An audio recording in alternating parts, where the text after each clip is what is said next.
Hello guys, I am again here with a very new heading, that is a test of alcohols and phenol. It is again very important for the academic as well as competition. जैसा मैं पहले भी कहता आया हूँ, organic के अंदर मैं पहले कुछ समय आपको हर हेडिंग में एकेडमिक के ऊपर रखता हूँ, और जब एकेडमिक की बात खत्म हो जाती है तो मैं उसी हेडिंग को कंपटीशन के एस्पेक्ट्स तक ले जाता हूँ। आज भी मैं ऐसा ही करने वाला हूँ।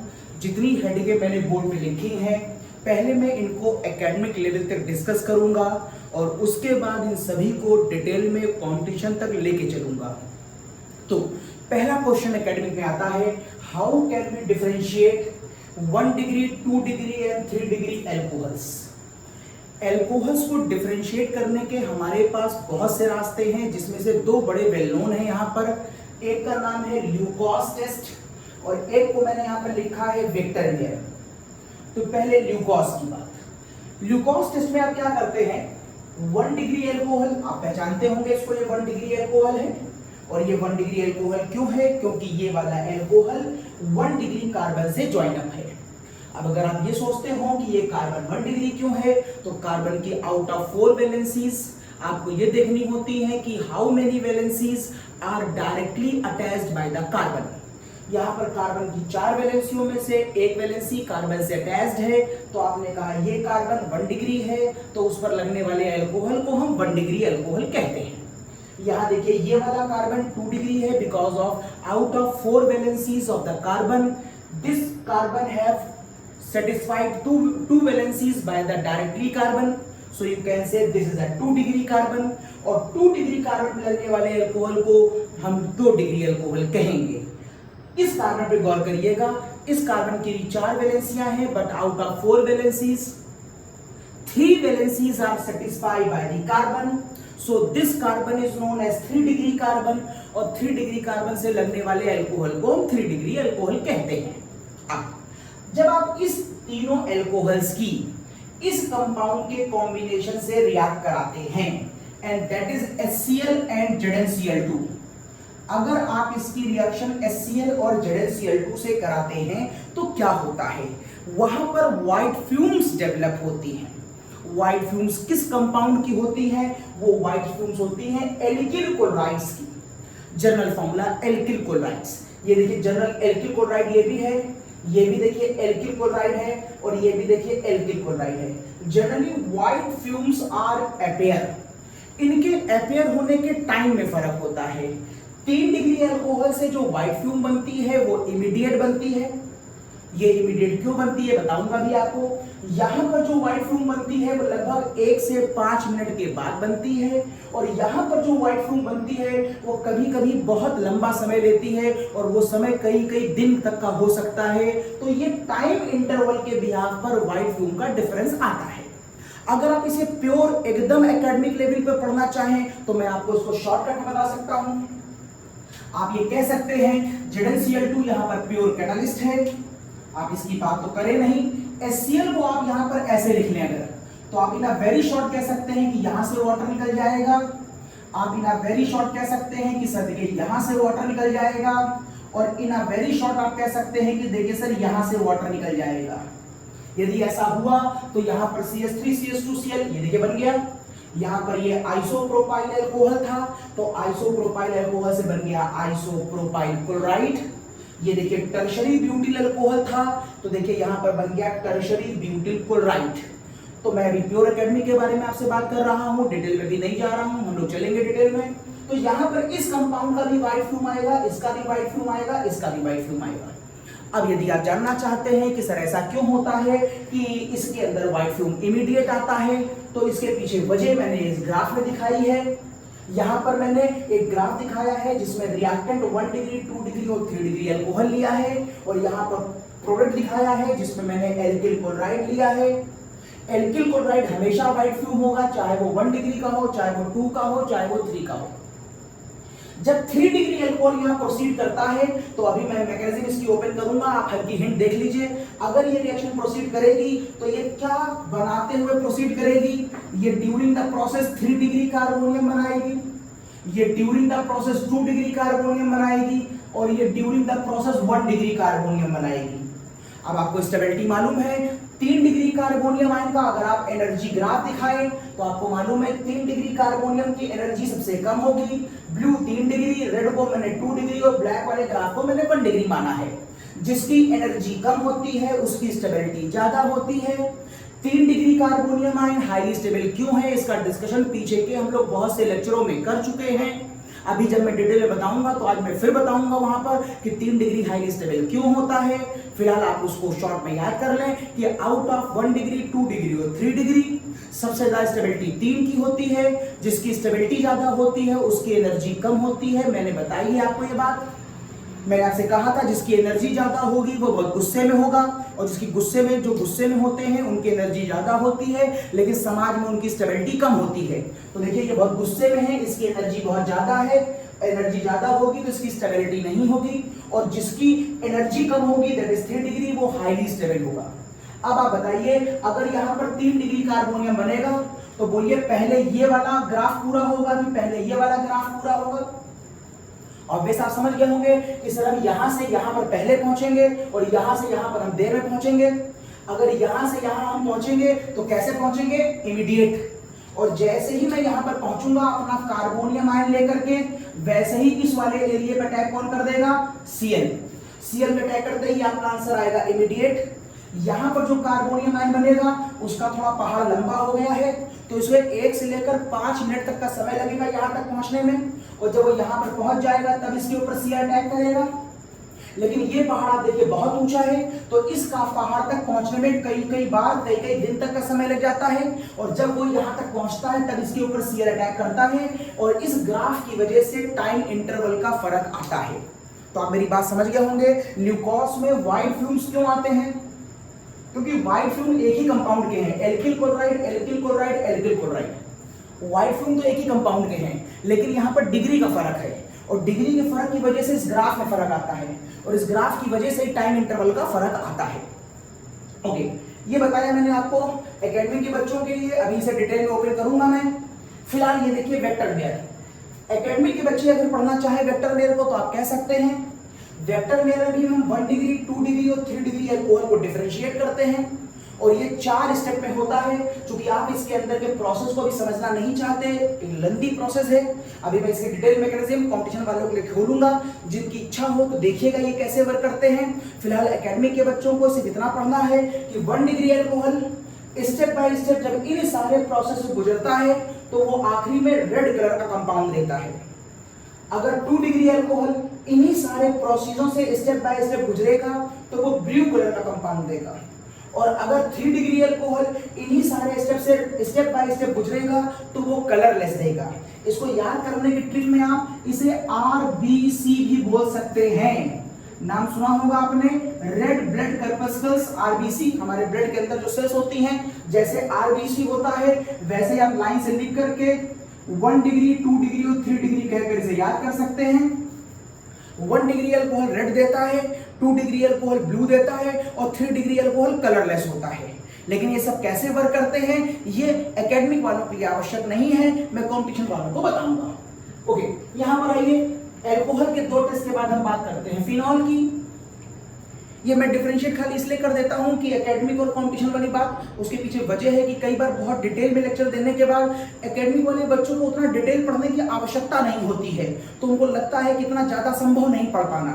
इसलिए जितना एकेडमिक के लिए आवश्यक है मैं उतना पहले बताता हूं, और फिर डिटेल में इसलिए जाता हूं कि अगर कोई बच्चा इन सारी चीज़ों के लॉजिक समझना चाहता है, वो कॉम्पिटिशन की तैयारी कर रहा है, तो उसमें भी कोई कमी ना रह जाए। इसलिए मैं अपने ऑर्गेनिक के लेक्चरों को 2 पार्ट में पढ़ाता हूँ। तो मैं अभी फिर से फिनॉल के टेस्ट बता रहा हूं, और फिर से एकेडमिक वालों के लिए, अगर फिनॉल के ऊपर ब्रोमीन वाटर लगा दिया जाए तो क्या होगा। तो फिनॉल के बारे में आप जानते हैं, फिनॉल प्लस मीसोमेरिक इफेक्ट वाला कंपाउंड है, और जो कंपाउंड प्लस मीसोमेरिक इफेक्टेड होते हैं आपको मालूम है कि वो इलेक्ट्रॉन बाहर से अंदर देने की वजह से आर्थो पैरा डेरिवेटिव होते हैं। आप जब इसमें ब्रोमीन वाटर लगाएंगे तो ब्रोमीन वाटर लगाने पर इसमें जो भी अटैक होंगे वो कहां पर होंगे, वो आर्थो और पैरा पोजीशन पे होंगे। ये देखिए Br आर्थो पोजीशन पे भी आ गया, आर्थो पे आया और पैरा पे आया। नाम हो गया 2,4,6। अगर आप इसको 1 मान ले तो ये 2 हो गया, ये 3 है, ये 4 है, ये 5 है, ये 6 है। 2,4,6 ट्राई ब्रोमोफिनॉल, ये इसका नाम हो गया। और खास बात यह है कि इसमें व्हाइट पीपीटी आता है। आपको मालूम है किसी भी रिएक्शन को हम टेस्ट तभी कहते हैं जब वो कलर का चेंज कर रहा हो, जब वो स्मेल में चेंज कर रहा हो, मींस कोई खास स्पेसिफिक स्मेल आ रही हो, या फिर उसमें पीपीटी आ रहा हो। तो यहाँ पर पीपीटी आया, इसलिए मैंने कहा ये रिएक्शन फिनॉल का टेस्ट कहलाएगी और ये आप लैब में अपनी करेंगे भी। उसके बाद ये वाला टेस्ट है न्यूट्रल एफिशिएंट 3। ये कंपटीशन वाले बच्चों के लिए बहुत इंपॉर्टेंट है। हम इसको अभी आपको बहुत डिटेल में बताएंगे कंपटीशन फाइल के अंदर। फिलहाल एकेडमी के बच्चे से इतना पढ़ेंगे कि फिनॉल न्यूट्रल एफिशिएंट 3 से जब रिएक्ट करता है, फिनॉल जब न्यूट्रल एफिशिएंट 3 से रिएक्ट करता है तो वहां पर एक वायलेट कलर का सॉल्यूशन बनता है, वायलेट कलर का सॉल्यूशन बनता है। और ये टेस्ट भी हम लोग लैब में परफॉर्म करते हैं। यहां पे कंफ्यूज ना करिएगा, कुछ बुक्स में आपको यहां पर 6 दिखाई देगा, कुछ में 3 दिखाई देगा, दोनों चीजें मान्य हैं। जब आप यहां 6 लिखेंगे तो आप सपोज करिए आप यहां पर 6 लिखेंगे तो यहां पर 6 करने के बाद आप इसके ऊपर -3 का चार्ज लगा देंगे। क्यों? क्योंकि Fe के ऊपर +3 चार्ज होता है और 8 फेनॉक्साइड आयन के ऊपर 1 माइनस चार्ज होता है। यहां पर -1, यहां पर +3। तो जब आप दोनों के चार्जेस बैलेंस करेंगे तो यहां तक आते आते आप देखें दोनों न्यूट्रल हो जाएंगे। ये +3 और ये -1, मतलब -1 को 3 से मल्टीप्लाई। तो आप ये भी कंपाउंड लिख सकते हैं, ये कंपाउंड भी वायलेट कलर देता है। और यदि आप इसे कोऑर्डिनेशन कंपाउंड के सॉल्ट की तरह बिहेव कराइए तो Fe का कोऑर्डिनेशन नंबर 6 होता है। तो ये 6 फेनॉक्साइड आयन को भी ले सकता है कोऑर्डिनेशन केमिस्ट्री। अब ये +3 है और ये -6 हो गया है तो -3 चार्ज भी आएगा। तो फिलहाल मैंने कहा ये वायलेट कलर कॉम्प्लेक्स होता है। दैट्स ऑल, इतना ही लिखना है आपको। फिर ये फिनॉल को अगर थैलिक एसिड के साथ गर्म किया जाए इन प्रेजेंस ऑफ कंसंट्रेटेड SO4 तो फिनोल्फथलीन बनता है। आपने फिनोल्फथलीन का नाम 9th में भी सुना है। ये एक एसिडिक इंडिकेटर होता है और अगर उसमें कोई बेस डाल दिया जाए तो ये पिंक कलर देता है। यदि ऐसा होता है तो इस रिएक्शन को भी मैं फिनॉल का आइडेंटिफिकेशन टेस्ट मानता हूं। तो ये भी फिनॉल का आइडेंटिफिकेशन टेस्ट है, आपको इतना ही पढ़ना है। और फिर आता है important Liebermann nitroso test. Liebermann nitroso test के अंदर भी एक सीरीज ऑफ एक्सपेरिमेंट है जो आपको क्लास में लैब में कराया जाएगा और वहां पर उस सीरीज ऑफ एक्सपेरिमेंट में कुछ चेंजेस आते हैं कलर में। जब आप वहां पर लीबरमैन नाइट्रोसो टेस्ट में आप डालते हैं NaNO2 और डालते हैं H2SO4 और फिर करते हैं उसका आप डाइल्यूशन और फिर आखिरी में डालते हैं आप KOH। 3 चीजें, NaNO2 H2O4 पहले स्टेप में डालेंगे, फिर आप उसमें डाइल्यूशन करेंगे और फिर आप KOH डालेंगे। ऐसा करने पर जो वहां पर इस चेंज ऑफ कलर आता है वो पहले रेड कलर आता है, उसके बाद कुछ देर के बाद जब आप आगे बढ़ेंगे और आप उसका डाइल्यूशन करेंगे तो वो ब्लू से होता हुआ ब्लू ग्रीन से होता हुआ वापस रेड की तरफ जाएगा और आखिरी में जब आप उसमें KOH डालेंगे तो वो लास्ट में ब्लू ग्रीन कलर का सॉल्यूशन देगा। आपको एकेडमिक लेवल पर ये नहीं बताया जाता है कि सारे स्टेप होते समय वहां पर कलर चेंजेस कैसे आते हैं। आपको लीबरमैन में केवल इतना लिखना होता है Na डालोगे, H2O4 डालोगे, डाइल्यूशन करोगे, KOH डालोगे तो कुछ चेंजेस कलर आएंगे। वैसे ये वाला टेस्ट थ्योरी के लिए नहीं, जब आप लैब में जाते हैं तो वहां के लिए इंपॉर्टेंट है, जबकि थ्योरी के लिए आपके ये 2 टेस्ट बहुत इंपॉर्टेंट हैं। एकेडमिक वाले क्वेश्चन में जब बोर्ड में क्वेश्चन आएगा कि आप फिनॉल को कैसे डिफरेंशिएट करेंगे तो आप इन दोनों में से कोई भी एक टेस्ट मेंशन कर सकते हैं। ये एक मोटी मोटी बात मैंने बताई। एकेडमिक वाले बच्चों को एक समान स्थिति में से कैसे याद करना है और क्या याद करना है, अब मैं एक एक कर इन सबकी डिटेल खोलूंगा।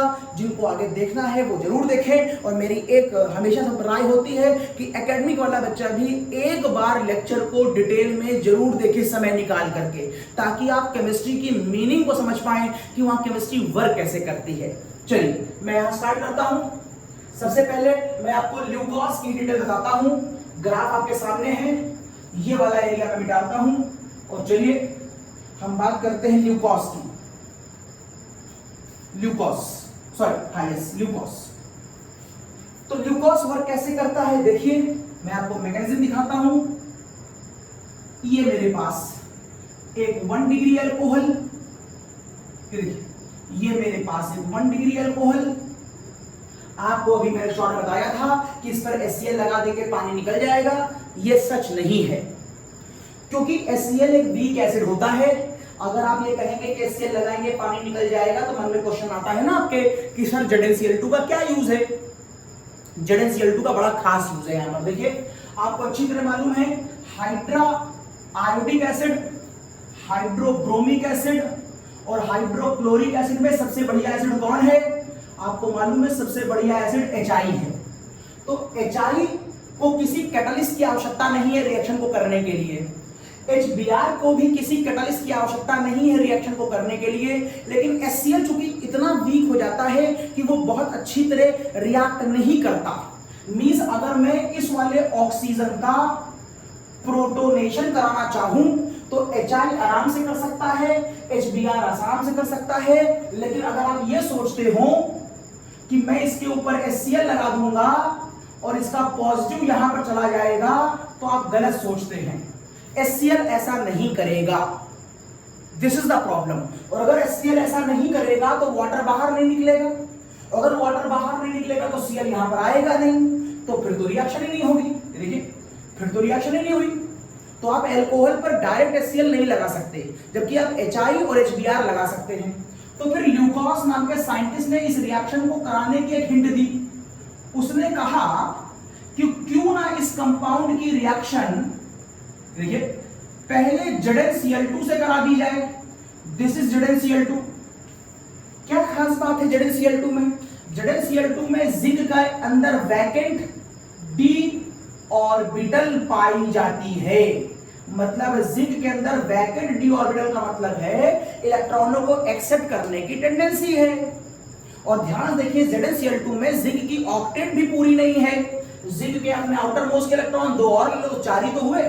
आखिरी में जिंक में 4s2 तो होता है, तो जिंक के अंदर 4s2 2 और ले लिए 4, तो ये इनकम्प्लीट ऑक्टेट है।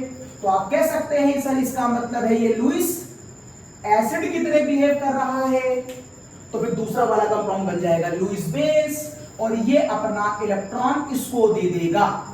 हो गई रिएक्शन एक एसिड और एक बेस वाली।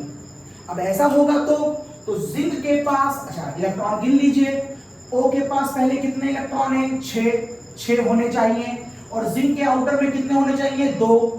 लेकिन जब बॉन्ड बन जाएगी तो जिंक के पास 1 इलेक्ट्रॉन ज्यादा हो जाएगा और ऑक्सीजन के पास 1 इलेक्ट्रॉन कम हो जाएगा। दिस इज द कॉज, यहां पर निगेटिव और यहां पर पॉजिटिव चार्ज आने वाला है। तो अब आप कहेंगे कि सर ये फिगर ऐसे बन जाएगी, ये हो जाएगा CH3, ये हो जाएगा CH2OH, और ये देखिए आ गया ZnCl2। और अब आपको यहां पर दिखाई देगा पॉजिटिव चार्ज, क्योंकि यहां पर इलेक्ट्रॉन गिन के देख लीजिए। अब आपको यहां पर केवल 5 इलेक्ट्रॉन दिख रहे होंगे, और यहां पर आपको दिख रहे होंगे 3 इलेक्ट्रॉन, इसलिए इसके ऊपर आ गया होगा निगेटिव चार्ज, क्योंकि 1 इलेक्ट्रॉन ज्यादा हो गया। ठीक है, अब देखो यहां पर क्या बेटा, मैक्सिमम स्टेबिलिटी का वायलेशन नहीं हो रहा है। मैक्सिमम स्टेबिलिटी का वायलेशन बेटा मैं क्यों कह रहा हूं? क्योंकि जिंक एक मेटल है, मेटल के ऊपर निगेटिव चार्ज आ रहा है, ये गलत बात है, और O के ऊपर पॉजिटिव चार्ज आ रहा है, ये भी गलत बात है।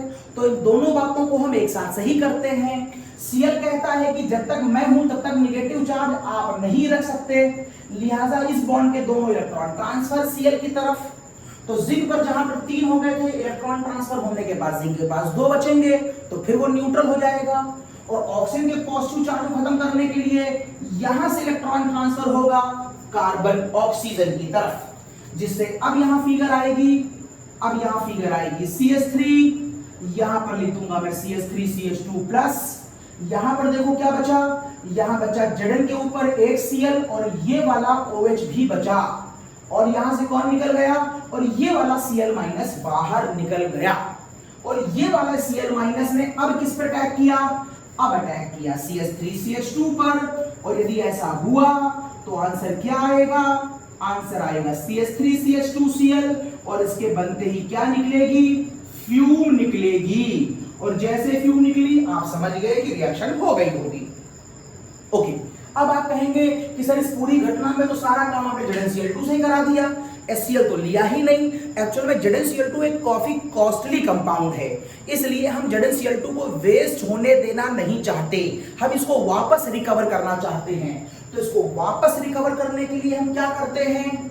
देखिए, इस पूरी घटना में एक मेरे पास सॉल्ट बन गया है, बिकॉज एसिड और बेस की रिएक्शन होगी तो एक सॉल्ट बनेगा।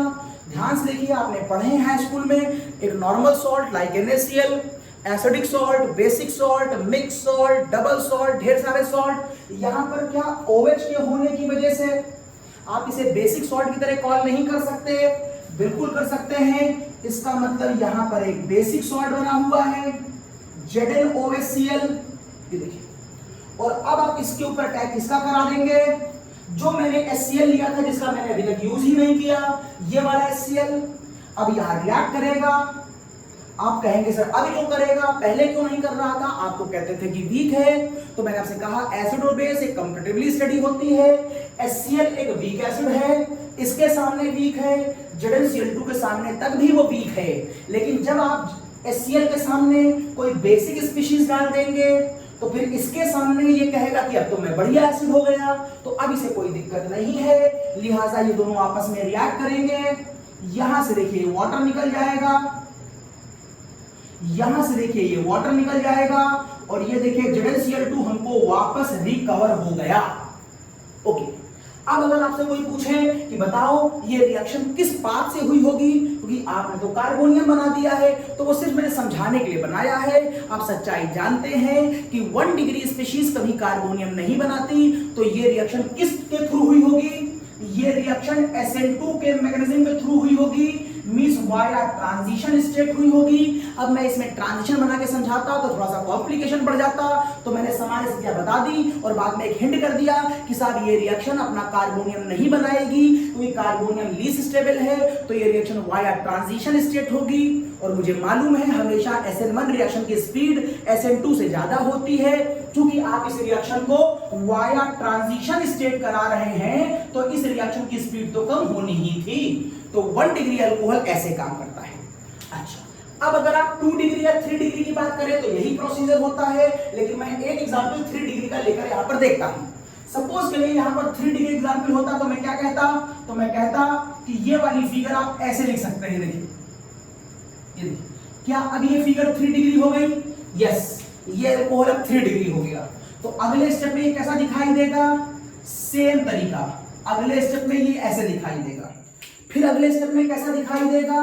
एकदम सेम। ये अगले स्टेप में ऐसा दिखाई देगा, फिर ये अगले स्टेप में कैसा दिखाई देगा? एकदम सेम। अब ये अगले स्टेप में ऐसा दिखाई देगा। ये देखिए फर्क देख रहे हैं? इस बार कौन सा कार्बोनियम बना? 3 डिग्री कार्बोनियम बना। तो 3 डिग्री कार्बोनियम कौन सा है? ये वाला है। This is the cause, this is the cause. 1 degree से आओगे तो बहुत टाइम लगेगा, 3 डिग्री से आओगे तो जल्दी आ जाओगे। इसीलिए ये रिएक्शन पूरी होने में 1-2 दिन का समय लगता है, जबकि इस रिएक्शन को पूरे होने में इमीडिएट रिएक्शन होती है। आपने इधर शुरू करी और इधर आंसर आ गया, जबकि इस वाले को अगर आप कराओगे तो 1 से 2 मिनट का समय लगता है। अब आपसे कोई पूछे कि बताओ अगर 3 डिग्री और 2 डिग्री से रिएक्शन कराई जाए तो ये SN1 के रास्ते से है कि SN2 से? आपको मालूम है कि 2 डिग्री बढ़िया कार्बोनियम आयन बनाता है। This is the cause. आप कहेंगे 2 डिग्री की ये दोनों रिएक्शन, 2 डिग्री और 3 डिग्री की दोनों रिएक्शन SN1 के रास्ते से पूरी होती है, जबकि ये वाली रिएक्शन SN2 के रास्ते से पूरी होती है। बोलो बात समझ में आई मेरी? बोलो बेटा कोई बात समझ में आई? बिल्कुल आ गई होगी। एक स्क्रीनशॉट ले लीजिए, फिर हम आगे बात करते हैं आपसे। एक स्क्रीनशॉट लीजिए। Yes, okay. कोई कंफ्यूजन हो तो मुझसे चैट बॉक्स में बात जरूर कर लिया करिए। हटा रहा हूं इसको। ये बात करी मैंने आपसे ल्यूकोस की। दूसरा मेरा पॉइंट है आपके साथ वेक्टर मेयर, जहां पर मैंने आपसे वेक्टर मेयर के बारे में बताया कि वहां पर 3-4 स्टेप होते हैं। अब मैं वो सारे स्टेप के बारे में बताऊंगा कि वो एक्चुअल में वर्क कैसे करते हैं। देखें, vector mayor, vector mayor,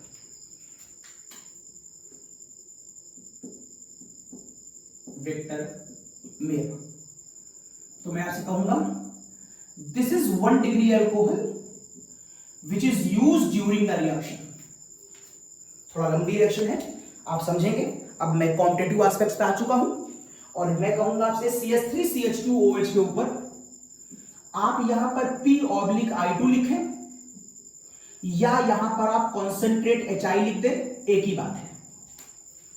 working करने का जो रिजल्ट आएगा वो सेम आएगा। P/I2 का मतलब आप मान लीजिएगा कि दोनों आपस में कंबाइन करके PI3 बनाएंगे, या PI5 बनाएंगे। और PI3 और PI5 वैसे ही काम करते हैं जैसे PCl5 या PCl3 करता है। मींस मैं मान लेता हूं कि ये दोनों कंपाउंड आपस में मिलकर क्या बना रहे हैं, PI5, और ये ठीक वैसे ही काम करता है जैसे PCl5 करता है। काम करने का तरीका बता रहा हूं मोटा मोटा। और उस समय अगर आप इसकी शॉर्ट ट्रिक देखें तो यहां से इसकी शॉर्ट ट्रिक आती है, इसकी मैं यहां पर ओपन नहीं कर रहा हूं, तो इसकी जो शॉर्ट ट्रिक आती है उसमें एक आई इधर आ जाएगा, एक आई इधर आ जाएगा और PI3 बीच में आ जाएगा। तो बोलो क्या क्या बन गया, तो यहां से बन गया CH3CH2I, और बन गया जैसे POCl3 बनता था वैसे ही बन गया POI3, और जैसे HCl बनता था वैसे HI बन गया। तो यदि आप इसके थ्रू करना चाहें तो लॉजिक ये है, लेकिन मैं आपको समझाता हूं कॉन्सेंट्रेटेड HI के थ्रू। देखिए कैसे। HI मैंने अभी भी आपसे कहा है कि ये बहुत अच्छा एसिड होता है, और अगर ये बहुत अच्छा एसिड है तो ये अपना H+ आयन ऑक्सीजन को देकर प्रोटोनेट कर सकता है एल्कोहल को, और यदि उसने इसको प्रोटोनेट कर दिया तो अब आपको ये कंपाउंड कुछ ऐसा दिखाई देगा। ये देखिए, तो अब आपको ये कंपाउंड कुछ ऐसा दिखाई देगा। ऑक्सीजन पर यहां गिन लेंगे अगर आप, तो आप पाएंगे कि यहां के ऑक्सीजन के पास 6 इलेक्ट्रॉन हैं, 4 लोन पेयर की फॉर्म में दिख रहे हैं और 2 बॉन्डिंग में। आपको मालूम है एटॉमिक नंबर ऑक्सीजन का 8 होता है 2,6, लेकिन अगर आप यहां पर इलेक्ट्रॉन गिनेंगे तो पाएंगे ऑक्सीजन के पास 5 इलेक्ट्रॉन है, इसीलिए प्लस चार्ज आ गया। मैक्सिमम स्टेबिलिटी का वायलेशन क्या होना चाहिए बताइए, आपको अच्छी तरह मालूम है। यहां से वाटर का मॉलिक्यूल निकल जाना चाहिए। ये देखिए वाटर का मॉलिक्यूल एलिमिनेट कर गया, और अगर यहां से वाटर का मॉलिक्यूल एलिमिनेट कर गया तो बोलो बचा कौन, तो यहां पर बचा ये पॉजिटिव चार्ज, और इस पॉजिटिव पर तुरंत अटैक किसने कर दिया, आई ने। अगर आई ने यहां पर अटैक कर दिया तो देखिए ये फिगर आ गई आई, और आप अच्छी तरह जानते हैं कि आई क्या होता है, आई एक बहुत अच्छा न्यूक्लियोफाइल होता है। तो आपको ये चिंता करने की जरूरत नहीं है कि ये रिएक्शन SN1 के थ्रू हुई है कि SN2 के, क्योंकि अब हम स्पीड नहीं निकाल रहे हैं, अब हम कलर निकाल रहे हैं। पिछले वाले क्वेश्चन में हमें चिंता करनी थी कि वो 1 डिग्री कार्बोनियम है कि 2 डिग्री है, यहाँ क्योंकि वहां हम ये देख रहे थे कि व्हाइट फ्यूम जल्दी बना है कि देर में बना है, वहां पर हम स्पीड चेक कर रहे थे। लेकिन यहां पर हमें स्पीड चेक नहीं करना, तो ये मेरा मुद्दा नहीं है कि यहां पर रिएक्शन SN1 के थ्रू हुई कि SN2 के। फिर भी कोई पूछ ले तो बोलना SN2 के थ्रू हुई होगी, क्योंकि यहां पर ये 1 डिग्री है, फिर भी ये SN2 के थ्रू ही हुई होगी। ओके, नाउ अब ये पॉजिटिव निगेटिव न्यूट्रल हो गया, और इस कंपाउंड के ऊपर लगा देंगे हम AgNO2, और आपको AgNO2 केमिकल बॉन्डिंग में बहुत अच्छी तरह बताया गया है। आपको AgNO2 मैंने एल्किल हैलाइड्स में भी बहुत अच्छी तरह बताया था।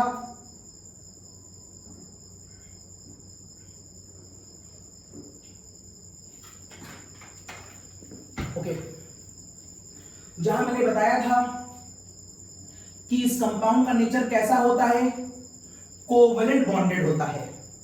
आप अगर भूले ना हो तो मैंने बताया था AgNO2 और KNO2 में डिफरेंस, और यहां पर मैंने इसका आंसर आपको फजान रूल से समझाया था, और फजान रूल के बिहार पर बताया था मैंने आपसे कि ये कंपाउंड आयनिक होता है, लेकिन ये कंपाउंड आयनिक नहीं होता, इसलिए वो यहां से ब्रेक नहीं करता। तो अगर कभी अटैक करने की बारी आएगी तो अटैक कहां से होगा, N के थ्रू होगा। यहां अटैक होगा तो O के थ्रू होगा, और यहां अटैक होगा तो N के थ्रू होगा। ओके, अब क्या होगा, ये दोनों आपस में कंबाइन करेंगे, और इन दोनों कंबाइन करने के बाद CH3CH2 AgI बाहर निकल गया होगा, और अगर AgI निकल गया तो यहां पर अटैक कौन करेगा, O की N कोवेलेंट बिहेवियर होने की वजह से N करेगा।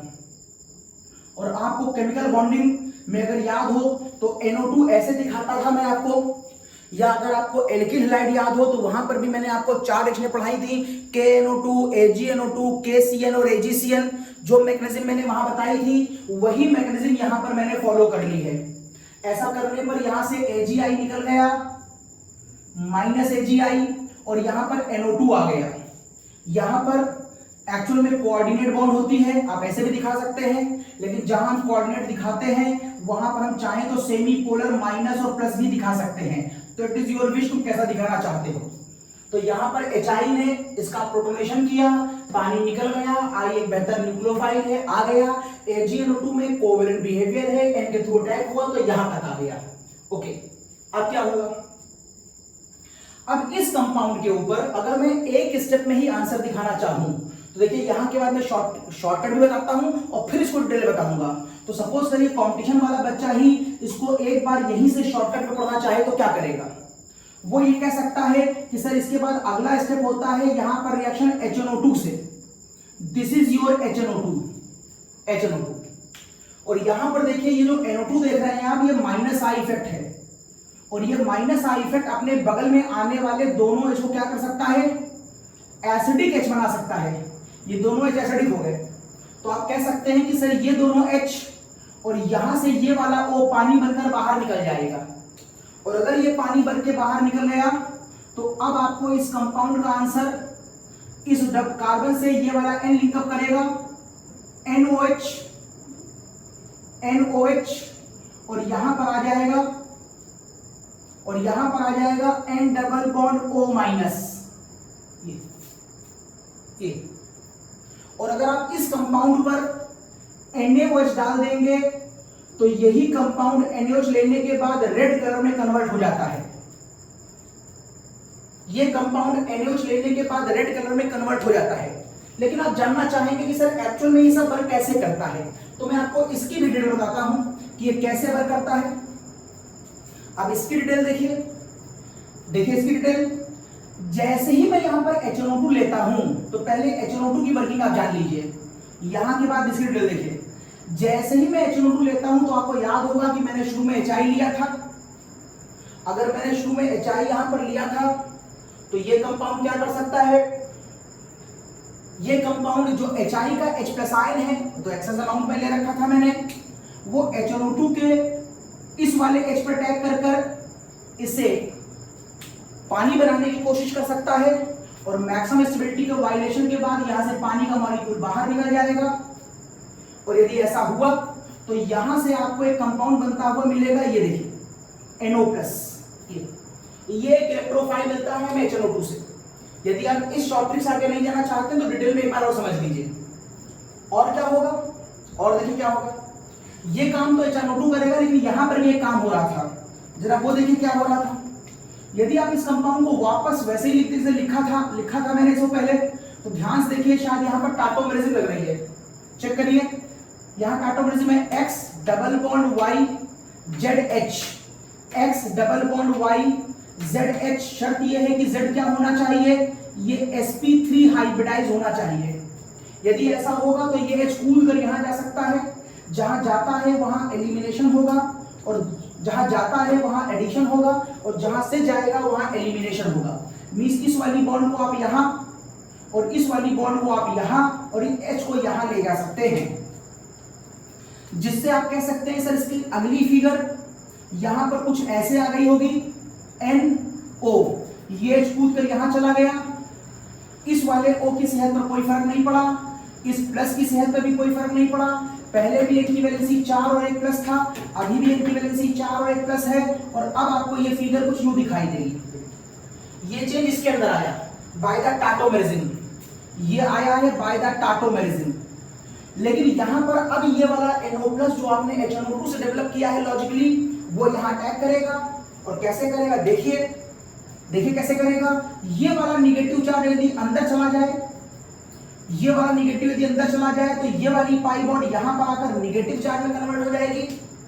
तो यदि ऐसा हुआ तो अब आपको ये फिगर CH3, मैं ये वाला H ऊपर दिखा दे रहा हूं, ये H यहां निगेटिव, ये डबल वाली बॉन्ड सिंगल हो गई, यहां पर OH है, ये सिंगल वाली बॉन्ड डबल हो गई और ये हो गया O। अब आपको ये फिगर कुछ ऐसे दिखाई दे रही होगी और यहां पर कौन है? N है, यहां पर N है। वैलेंसी देख लें, अभी भी इसकी वैलेंसी 1 2 3 4 और 1 प्लस थी और अभी भी इसकी वैलेंसी 1 2 3 4 और 1 प्लस है। ये देखिए, ये निगेटिव और पॉजिटिव अगल बगल है तो ये अनस्टेबल होंगे। हम इसको बहुत ही जल्दी स्टेबलाइज भी करना चाहते हैं तो क्या करें, यहां से जो NO+ निकाला था उसका यहां अटैक करा दें।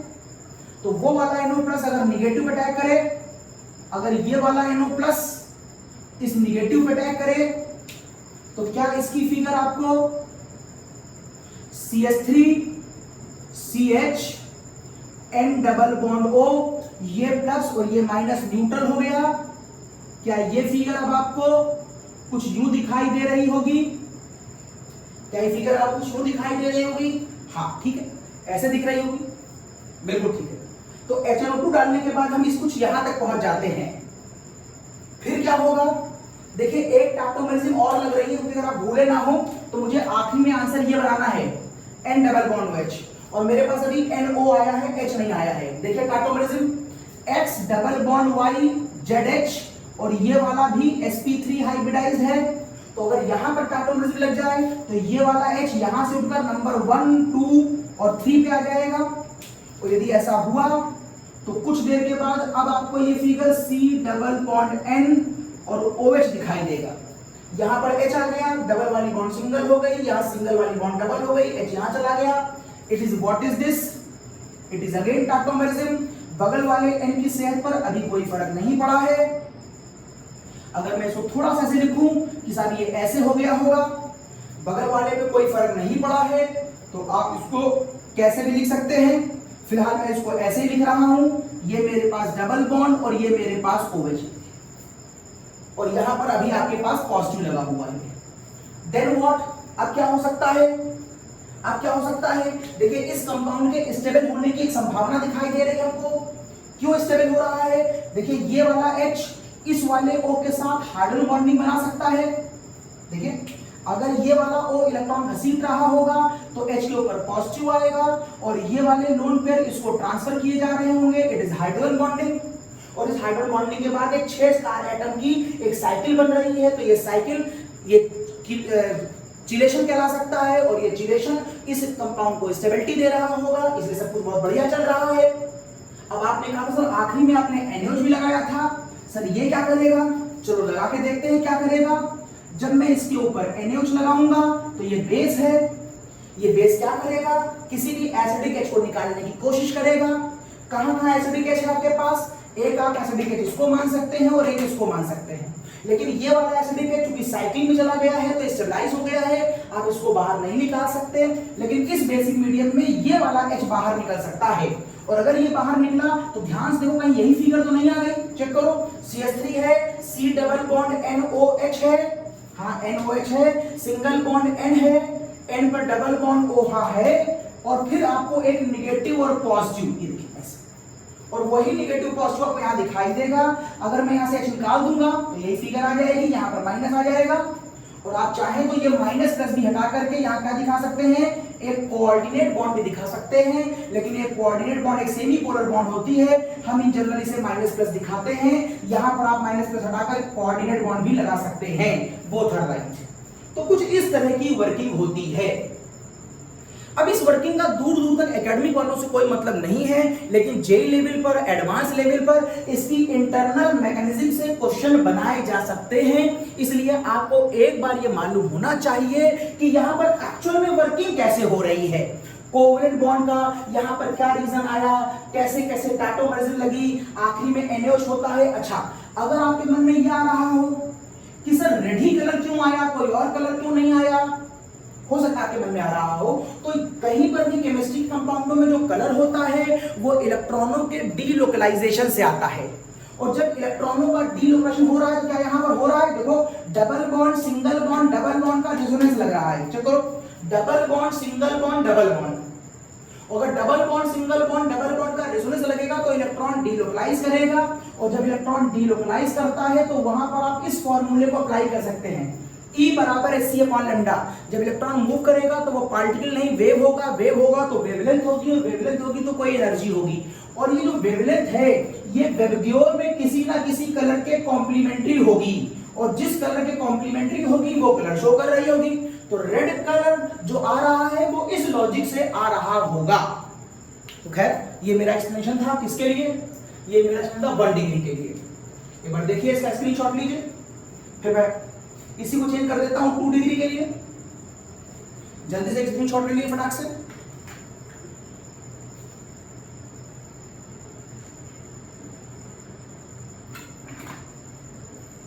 ओके, चलो बेटा आगे। अब देखो, अगर मैं इसे 2 डिग्री एग्जाम्पल बना लूं तो मैं यहां से हटा देता हूं। देखो अच्छा, ये क्या 2 डिग्री एग्जाम्पल बन गया? बोलो बेटा, बिल्कुल बन गया।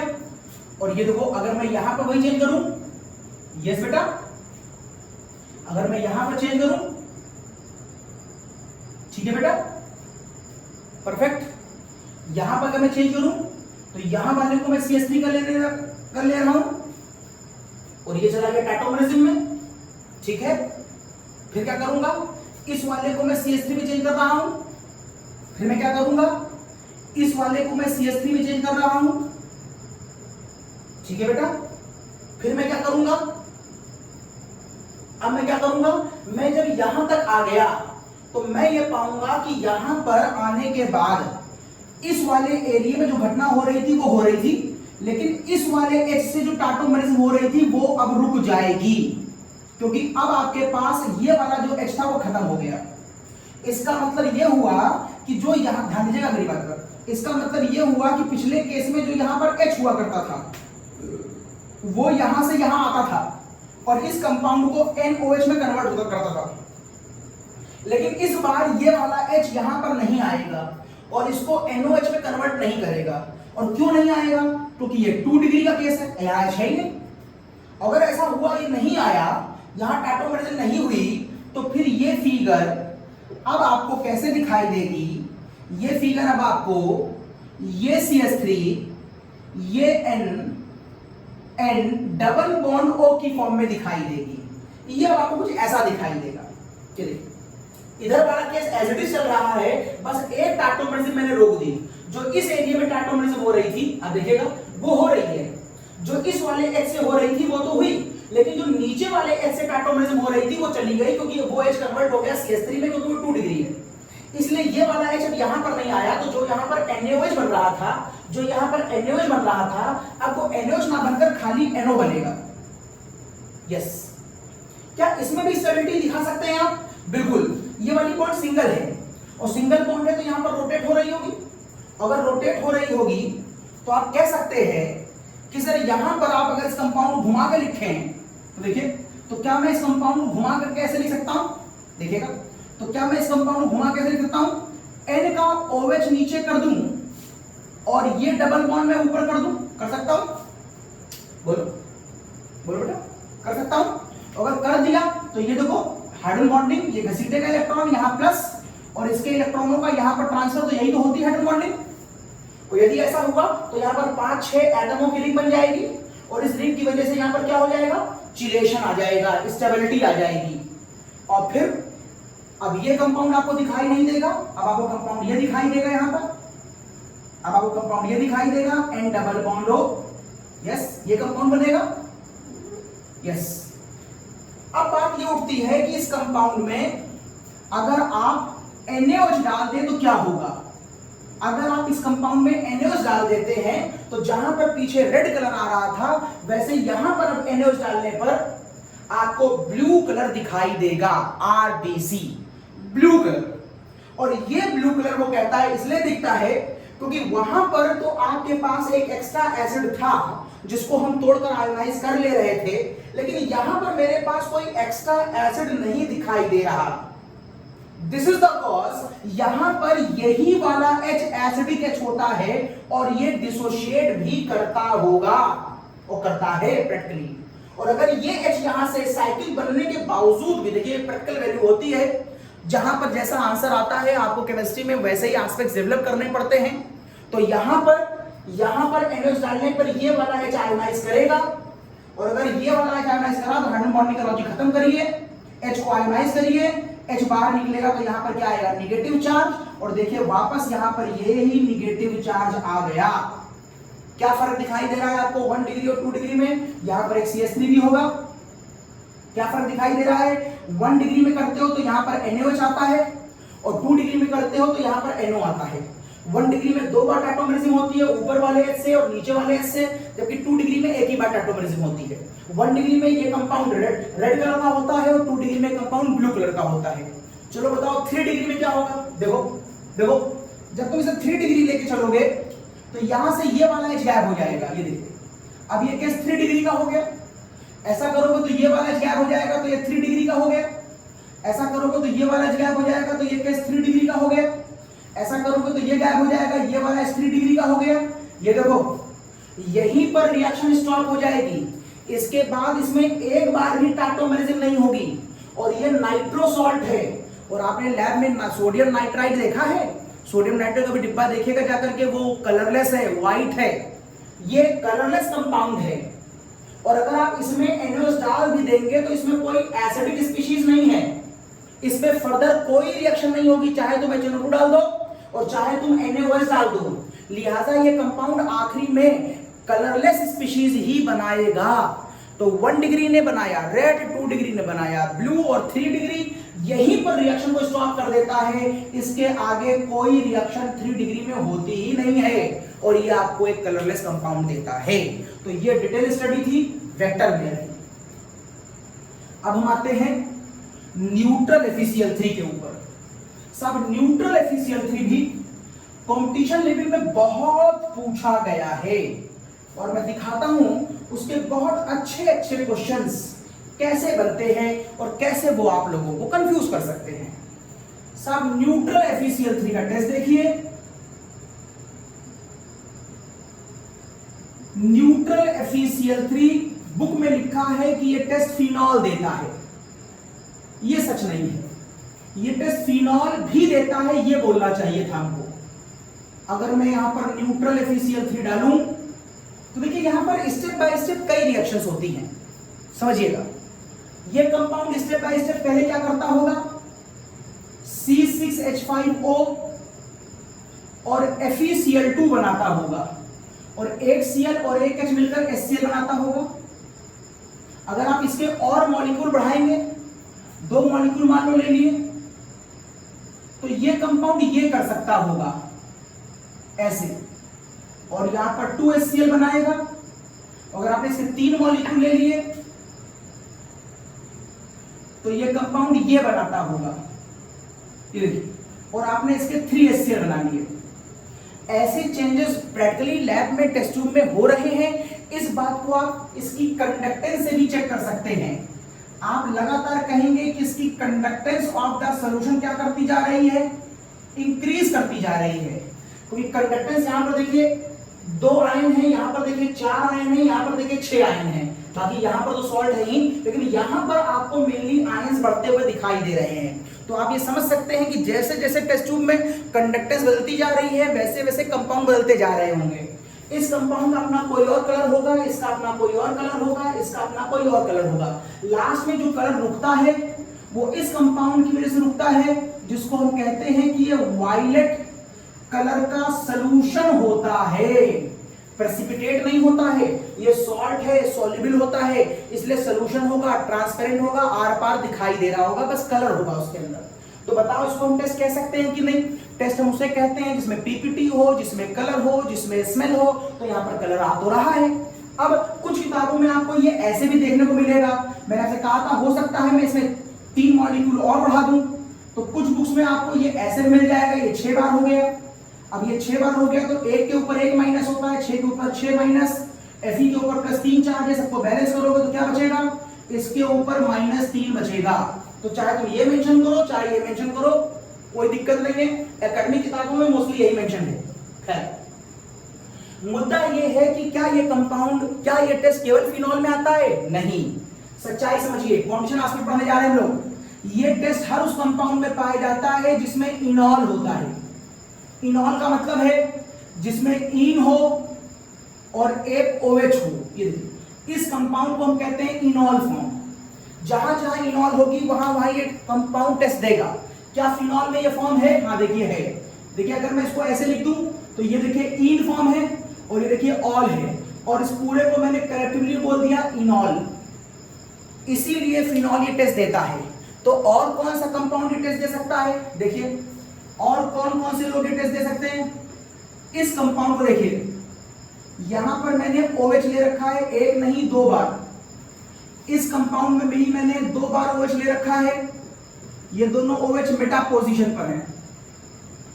इस पर भी मैंने 2 बार OH ले रखा है, और ये दोनों, ये नाम जान लो, इसका नाम है कैटिकॉल, इसका नाम है रिसोर्सिनॉल, इसका नाम है क्यूनॉल, या इसे कुछ बुक्स में हाइड्रोक्यूनोन भी कहा गया है। Okay, hydroquinone. अब ये तीनों ही कंपाउंड ये वाला टेस्ट देते हैं। क्यों? क्योंकि अगर आप इसके अंदर डबल बॉन्ड की लोकेशन देखें, ये देखिए, तो इन है और ऑल है, देखिए, या इधर देखिए, ये इन है और ऑल है। यहां देखिए, आपको मालूम है इसके अंदर अल्टरनेट पे डबल बॉन्ड होती है, तो यहां पर भी इन और ऑल है, और यहां पर अगर आप देखें तो इसके अंदर भी इन है और ऑल है। इसलिए फिनॉल के अलावा ये मेंबर भी ये टेस्ट देते हैं। अच्छा, और अगर आप कहें इस कंपाउंड को देखें, अगला क्वेश्चन, बताएं इन लोगों में कौन ऐसा है जो फिनॉल टेस्ट देता है। इसका नाम देखिए, OH के साथ मैंने लिख दिया यहां पर CH3, और देखिए मैंने यहां पर OH के साथ लिख दिया CH3। इसको कहते हैं क्रिसॉल, CRESOL, क्रिसॉल। आर्थो पर है तो ये ऑर्थोक्रिसॉल, ये मेटा पर है तो मेटाक्रिसॉल, और ये पैरा पर है तो ये पैराक्रिसॉल। ये कंपाउंड भी न्यूट्रल एफिशिएंसी टेस्ट देते हैं, क्योंकि यहां पर भी इन और ऑल दिखाई दे रहा है, यहां पर भी इन और ऑल है, इसलिए ये भी टेस्ट आएगा, और यहां पर भी इन और ऑल है, इसलिए यहां पर भी टेस्ट आएगा। ठीक है, या यही टेस्ट आपको और कौन दिखाएंगे, और वो कंपाउंड है फिनॉल का नाइट्रो डेरिवेटिव आर्थो पर, that is ortho nitrophenol, that is Meta nitrophenol, and this is para nitrophenol.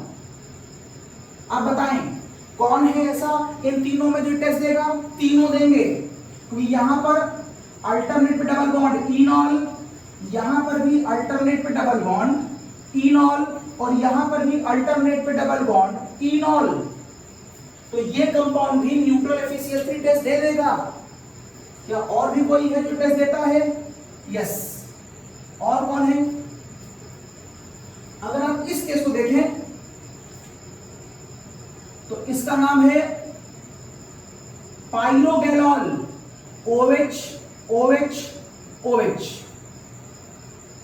पाइरोगैलॉल। या इस कंपाउंड को देखें, OH OH OH, इसका नाम है फ्लोरोग्लूसिनॉल, फ्लोरोग्लूसिनॉल, स्पेलिंग चेक कर लेना भैया, फ्लोरोग्लूसिनॉल। अब यहां पर क्या आ जाएगा? अल्टरनेट पे डबल बॉन्ड, इसमें भी इनॉल है, यहां पर आ जाएगा अल्टरनेट पे डबल बॉन्ड, इसमें भी इनॉल है, तो ये भी न्यूट्रल एफिशिएंसी टेस्ट देंगे। इवन आपके लिए शॉकिंग, ये देखिए, ये कंपाउंड बोलो न्यूट्रल एफिशिएंसी टेस्ट देगा कि नहीं देगा? और इसका नाम आपने सुना होगा, it is salicylic acid, it is salicylic acid. Yes, it is shocking for you. ये कंपाउंड भी न्यूट्रल एफिशिएंसी टेस्ट देता है, क्योंकि इसके अंदर तो भी इनॉल है, ये वाला OH, और यहां लगा दो डबल बॉन्ड तो यहां तो भी इनॉल है, ये भी तो देगा ये टेस्ट। यस, इवन यदि आप इस कंपाउंड के ऊपर कोई बेस लगा दें, एक बेस लगा दें, और इस कंपाउंड से पूछें कि बताओ KOH तुम इन दोनों में किससे कंबाइन करोगे, मैंने इसे एक ही बोल लिया है, तो ऑब्वियसली कहेगा हम इससे कंबाइन करेंगे। अगर इसे कंबाइन कर लेगा तो अब ये बन जाएगा potassium salt of salicylic acid. बताओ अब ये कंपाउंड एफिशिएंसी टेस्ट देगा कि नहीं देगा? अभी भी देगा, क्योंकि इसमें इनॉल कंपाउंड अभी भी है, ये देखिए। हाँ, यदि अब आप इसके ऊपर एक बार बेस का मॉलिक्यूल और लगा दें तो अब वो इस वाले H से रिएक्शन भी कर लेगा, अगर कर लेगा तो अब ये बन जाएगा ओके COOK। और अब आप कहेंगे कि अब देखिए तो यहां पर इनॉल नहीं दिखाई दे रहा, दिस इज द कॉज ये कंपाउंड इनॉल टेस्ट नहीं देगा। तो salicylic acid is surprising for you कि सर ये भी ये टेस्ट देता है।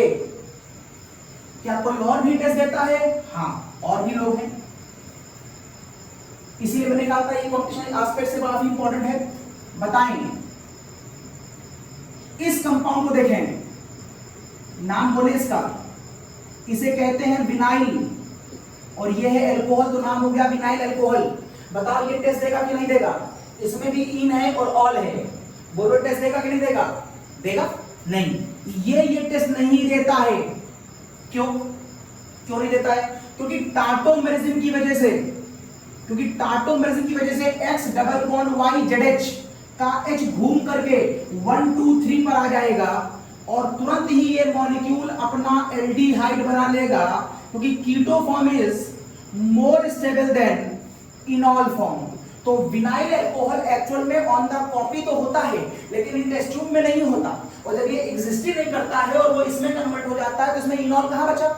अब आप कहेंगे सर अगर ऐसी बात है तो आपने सब में ये काम क्यों नहीं किया, यहां तो भी इनॉल है। नहीं, यहां पे इनॉल रेजोनेंस स्टेबलाइज हैं, यहां के जो इनॉल हैं वो सब रेजोनेंस स्टेबलाइज हैं, इसलिए रेजोनेंस स्टेबलाइज में इनॉल फॉर्म हाई स्टेबल होती है, और ये रेजोनेंस स्टेबलाइज नहीं है, इसलिए इसके अंदर आप ये मत कहिएगा सर यहाँ पर रेजोनेंस है, ये रेजोनेंस यहाँ पर बहुत अच्छा नहीं मानते, ये कंपाउंड इसमें कन्वर्ट हो जाता है, बल्कि आप ऐसे कहिए कि जो इनॉल फॉर्म आपको एरोमेटिक में दिखाई दे रहा हो उसको स्टेबल कह दीजिए, ताकि आपका रेजोनेंस वाला पार्ट भी खत्म हो जाए। यहाँ पर रेजोनेंस है और वो भी एरोमेटिक है, ये सब बहुत हाईली स्टेबल होते हैं और ये लीस्ट स्टेबल होता है, इसलिए कंपाउंड इसमें कन्वर्ट हो जाएगा तो ये इनॉल टेस्ट नहीं देगा।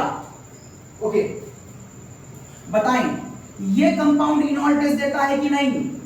इसका नाम बेंजील अल्कोहल। खूब कंफ्यूज होते हैं आप, ये बेंजील अल्कोहल है, फिनॉल नहीं है, इसमें OH यहां पर है और ये इनॉल नहीं बना पा रहा है, इन यहां है, इन यहां पर है, इसके बगल में ऑल होना चाहिए, दिस इज द कॉज, ये भी टेस्ट नहीं देगा।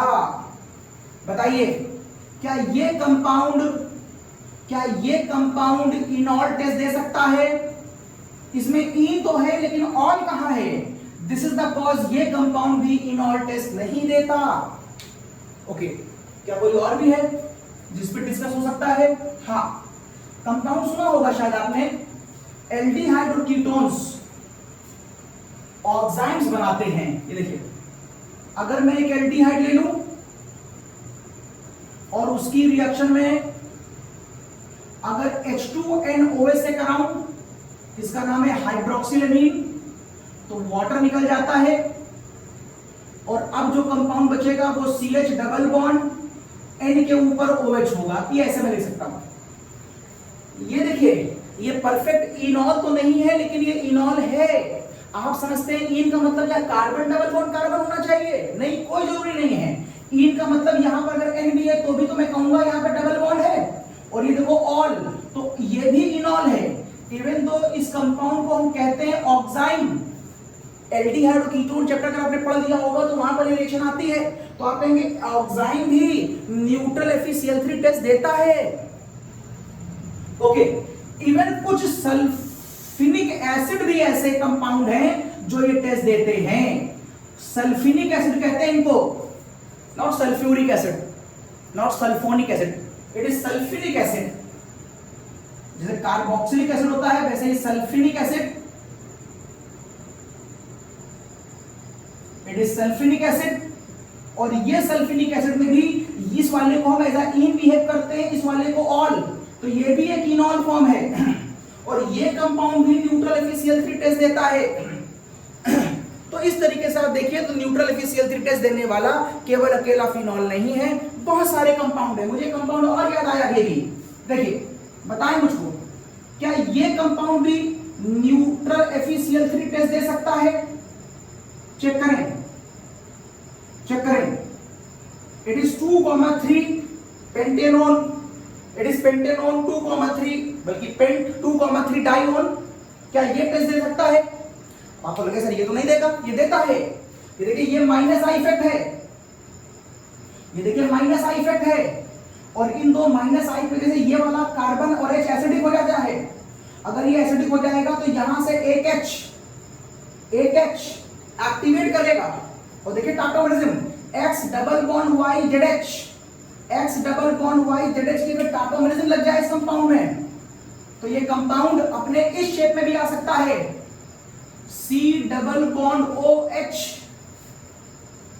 ये हो जाएगी सिंगल और ये हो जाएगी डबल, यहां पर आ जाएगा CH, एक H बचेगा, और C double bond O CH3, yes, कुछ इस तरह की फिगर आ जाएगी।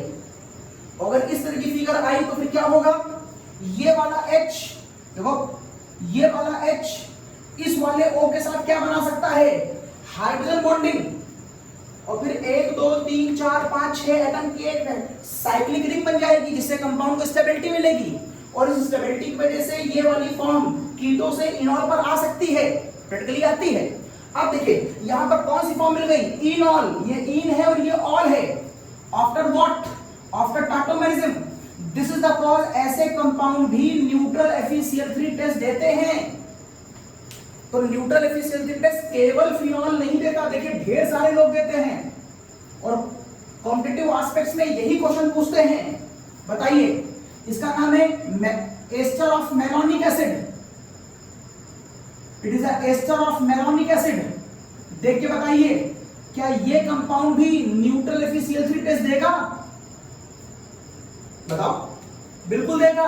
ये पूरा कंपाउंड माइनस आई, ये पूरा माइनस आई, तो ये हो जाएगा एसिडिक H, यहां से एक H बाहर निकलेगा, और फिर देखिए tautomerism, X double bond Y ZH, ये यहां से कूद कर यहां पर चला गया। अगली फिगर क्या आएगी, CH3O, ये आ गया OH, ये हो गया CH, ये हो गया CO, और ये बन गया OCH3, और यहां पर हो जाएगी डबल बॉन्ड। ये देखिए ऊपर यहां हो गई सिंगल, ये हो गई डबल, और ये वाला H बनाएगा इसके साथ हाइड्रोजन बॉन्डिंग, फिर से इसको स्टेबिलिटी मिल गई, और साथ में देखिए यहां पर इन और ऑल आ गया। तो ऐसे सारे कंपाउंड जिनमें आपको इनॉल दिखाई दे, वो सारे के सारे FeCl3 के साथ वायलेट कलर और ग्रीन कलर और ब्लू कलर और ढेर सारे कलर, हर बार वायलेट कलर नहीं आता, अलग अलग केसों में अलग अलग कलर आते हैं।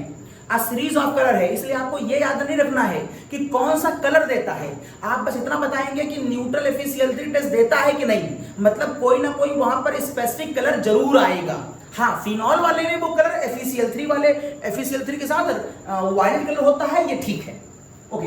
हर बार वायलेट कलर आएगा ऐसा कोई जरूरी नहीं है, अलग अलग केसों में अलग अलग कलर आते हैं, okay.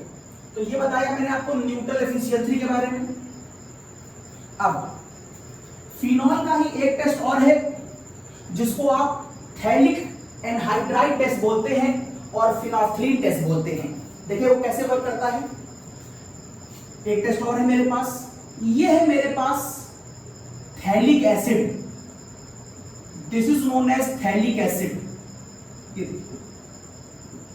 P silent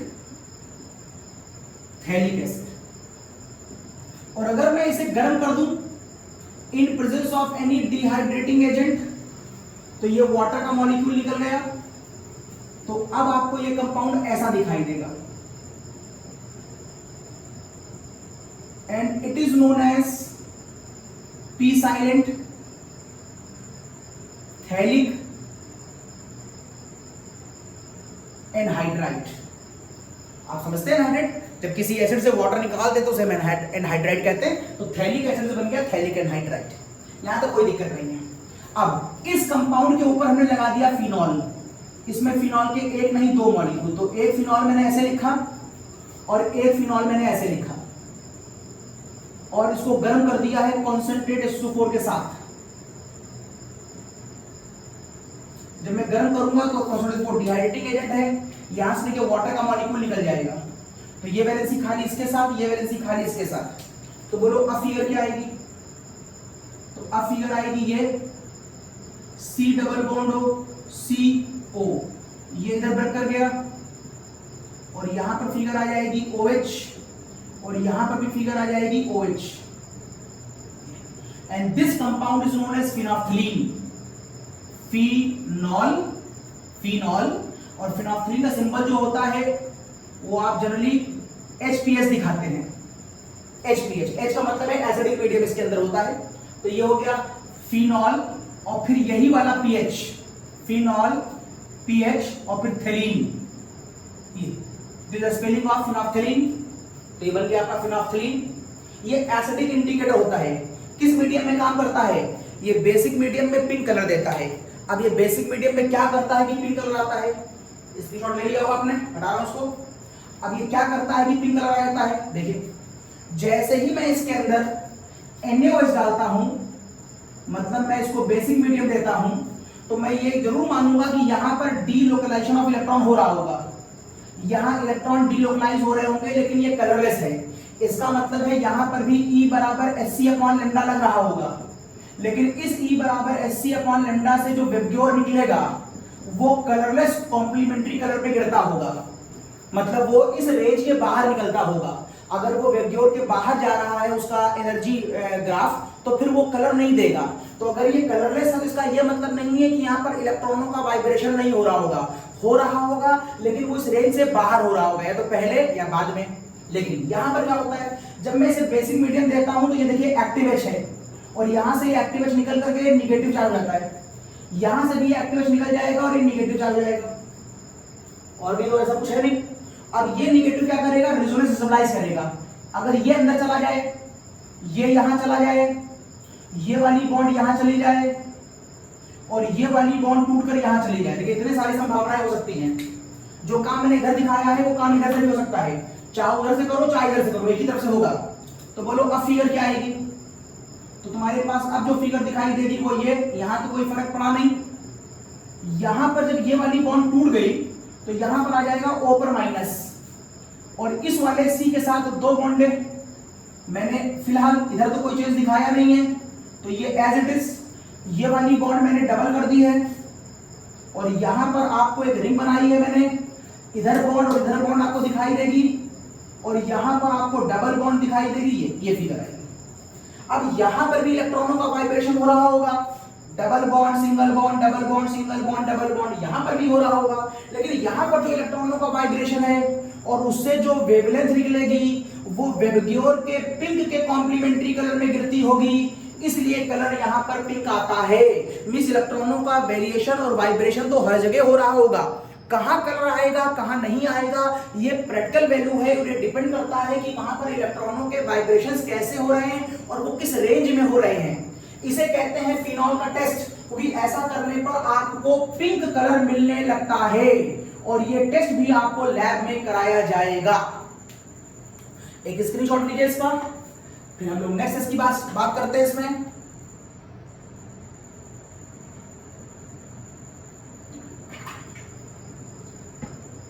okay, next test है लीबरमैन नाइट्रोसो रिएक्शन। ये भी फिनॉल का स्पेशल टेस्ट है। क्या कहता है, देखिए लीबरमैन नाइट्रोसो टेस्ट, समझिएगा।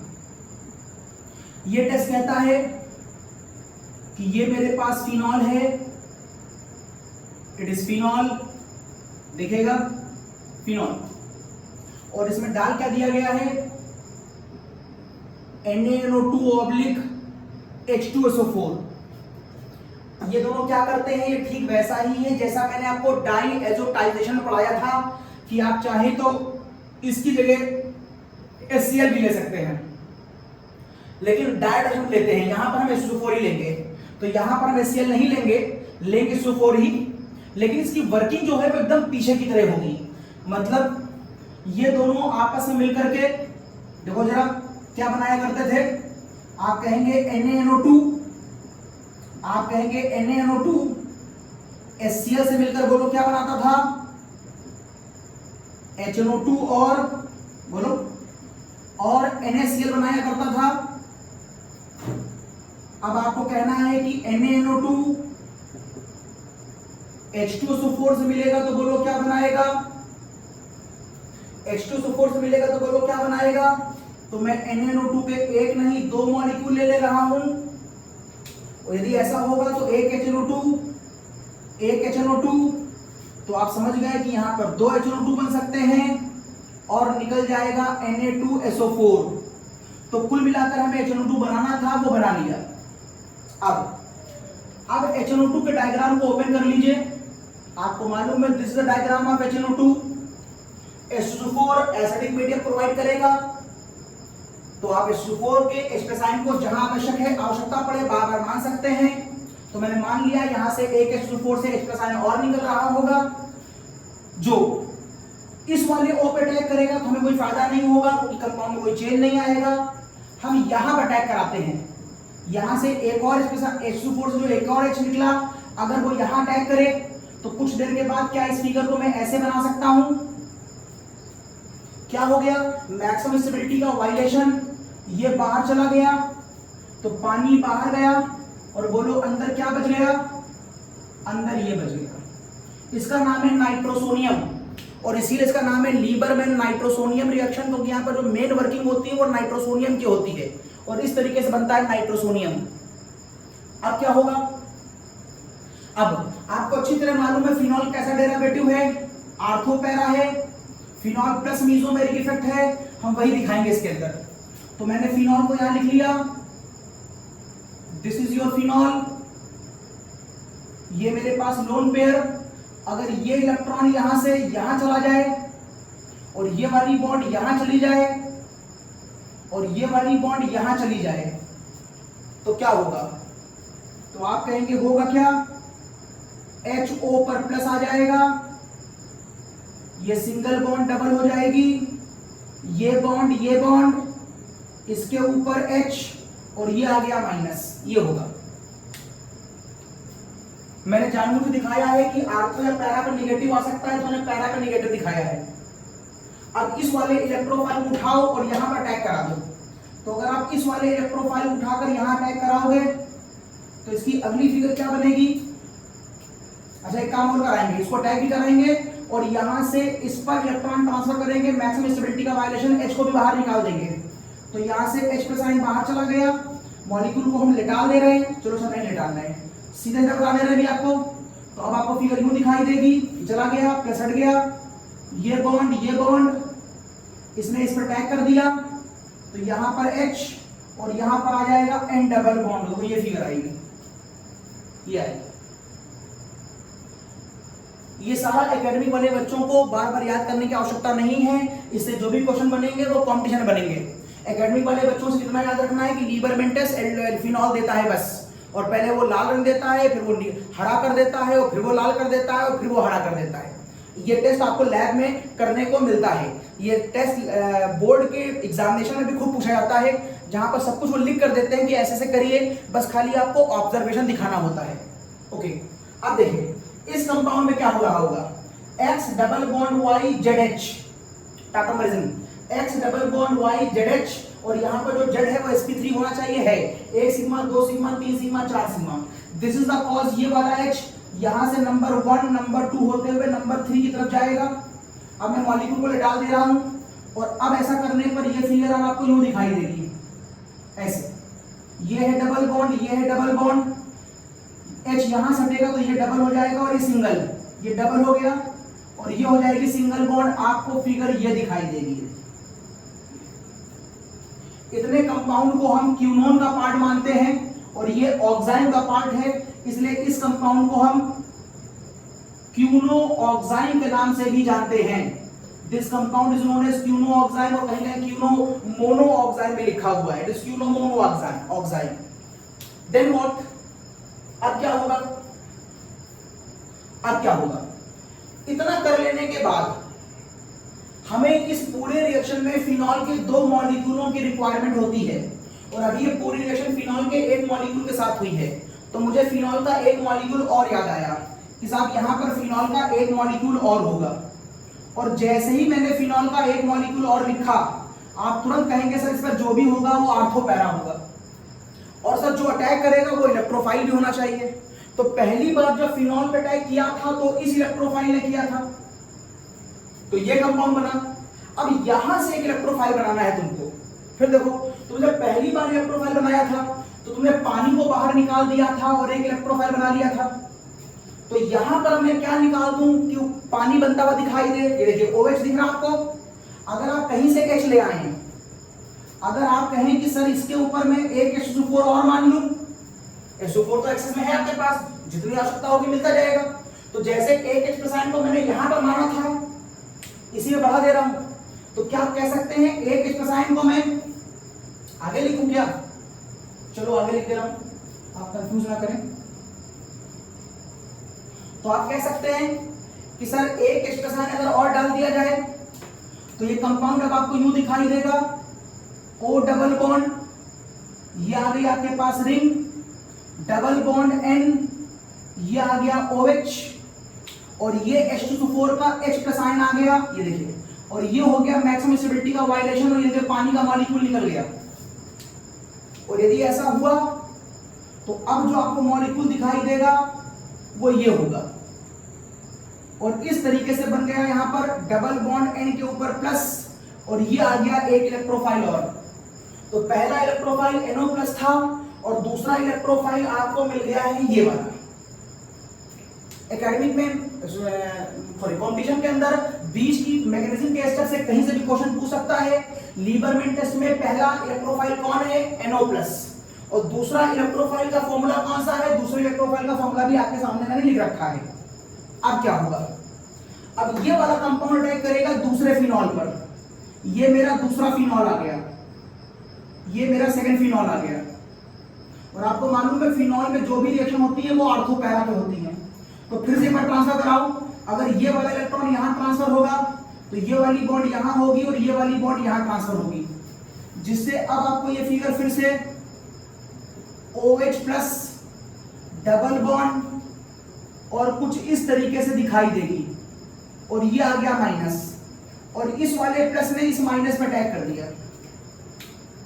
अब फिगर में क्या दिखाई देगा आपको, अब दिखेगी OH प्लस, ये आ गई आपके पास ये वाला रिंग, ये वाला, इसके ऊपर ये H, इस माइनस पे ये वाला प्लस अटैक करेगा,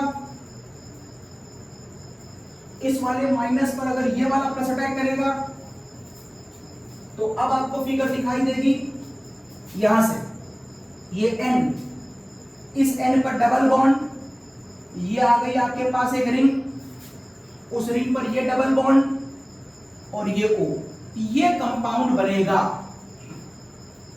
लेकिन अभी ये कंपाउंड अपने आप को स्टेबलाइज करना चाहेगा, क्योंकि आप ये देखिए यहां पर पॉजिटिव चार्ज है, ये बात ठीक नहीं है, इसको पॉजिटिव उठाइए और इसकी एरोमेटिसिटी को वापस लाइए। तो ये काम करने के लिए मैं क्या करूंगा, इस वाली बॉन्ड को वापस नीचे लाऊंगा, रिएक्शन होने के बाद सिंगल बॉन्ड डबल होते ही ये वाली बॉन्ड इधर भागेगी और ये वाली बॉन्ड इधर भागेगी। तो now your final diagram is, ये हो जाएगा OH, ये आ जाएगा फिनॉल अल्टरनेट पर बॉन्ड, ये आ जाएगा N डबल बॉन्ड, ये आ जाएगी रिंग, और रिंग के ऊपर आ जाएगा आपके पास डबल बॉन्ड O, ये फिगर आएगी देखिए। और इस फिगर के बनते ही यहां पर रेड कलर आ जाएगा, ये मिल गया हमको पहला कलर, रेड कलर। इस कंपाउंड का नाम, इस कंपाउंड को हम इंडोफिनॉल कहते हैं, इट इज जनरलाइज्ड नेम। और इस कंपाउंड के बनने की वजह से टेस्ट ट्यूब में लाल रंग दिखाई देगा, लाल, रेड कलर। देन व्हाट, अब अगर आप इसमें H2SO4 एक्सेस में लिए बैठे हैं, अगर आप फिर से इसमें H2SO4 का यूज करते हैं, मतलब टेस्ट ट्यूब अपने आप करती है, तो अब आप इसका H2SO4 का H प्लस आयन इस वाले को ऊपर दिखाइएगा, यहां दिखाएंगे तो वाटर का मॉलिक्यूल निकल जाएगा, और वाटर का मॉलिक्यूल निकल जाएगा तो यहां पर अनस्टेबिलिटी आ जाएगी। तो ऐसा नहीं करेंगे हम लोग, यहां पर हम H प्लस आयन दिखाएंगे, और अगर हम ऐसा करते हैं तो अब आपको ये फिगर यूं दिखाई देगी, ये आ जाएगी डबल बॉन्ड अल्टरनेट पर N डबल बॉन्ड, ये आ गई रिंग, ये हो गई डबल बॉन्ड, उस पर आ गया H, और ये हो गया पॉजिटिव चार्ज, और एक H2SO4 को बाहर दिखा दीजिए। इस कंपाउंड के बनने की वजह से इसका कलर ग्रीन और ब्लू होता है, ग्रीन या ब्लू टेस्ट ट्यूब में। तो जो लाल है वो कुछ देर के बाद H2SO4 बढ़ा देने पर ऐसा हो जाएगा। फिर यदि आप इसका करा दें डाइल्यूशन, मतलब इसमें बहुत सारा पानी मिला दें, बहुत सारा मिलाने की आवश्यकता नहीं पड़ती है, 1.5 ml 2 ml टेस्ट ट्यूब के अंदर पानी मिलाइए, तो ये वाला कंपाउंड वापस जो कॉन्सेंट्रेट थोड़ा सा सुपर डाला था वो डाइल्यूट बनने पर यहां से वापस हट जाएगा। अगर ये वापस हट जाएगा तो फिगर वापस फिर आपको वही मिल जाएगी जहां से आप चले थे, इसका मतलब फिर फिगर ये आ जाएगी, मतलब ये फिगर नॉर्मल हो जाएगी। और अगर फिगर फिर से वही आ गई तो प्रॉपर्टी भी वही, और प्रॉपर्टी वही तो कलर भी वही, फिर रेड। इसीलिए पहले रेड हुआ था, ये डाला तो ब्लू और ग्रीन हुआ, पानी मिलाया तो ये हट गया तो फिर रेड हो गया। और अब लास्ट में यदि आप इसमें NaOH मिला दें यदि अब आप इसमें लास्ट में NaOH मिला दें तो वो क्या करेगा, NaOH एक बेस है, किस पर अटैक करेगा, एसिडिक पार्ट पर, और कहीं एसिड नहीं है तो एसिडिक पार्ट पर अटैक करेगा, यही बता दे रहा हूं, नहीं बता दे रहा हूं। तो ये छट जाएगा, ये क्या हो जाएगा, निगेटिव, तो कलर में चेंज आएगा। ये कलर में चेंज जो है वो इलेक्ट्रॉनों के वाइब्रेशन से आता है। जब डायग्राम चेंज होता है तो इलेक्ट्रॉनों का वाइब्रेशन चेंज होता है, जब इलेक्ट्रॉन का वाइब्रेशन चेंज होता है तो कलर चेंज होता है। तो यहां पर वाइब्रेशन चेंज हो गया, तो जो रेड था NaOH डालने के बाद अब ये रेड कलर कंपाउंड फिर से किसमें कन्वर्ट हो जाएगा, फिर से ग्रीन और ब्लू कलर में कलर कन्वर्ट हो जाता है। This is the cause. ये टेस्ट बहुत अच्छा टेस्ट लैब में माना जाता है क्योंकि कलर के बिहाफ पर हम फिनॉल को आइडेंटिफाई करते हैं। ये कहलाता है लीबरमैन नाइट्रोसो रिएक्शन।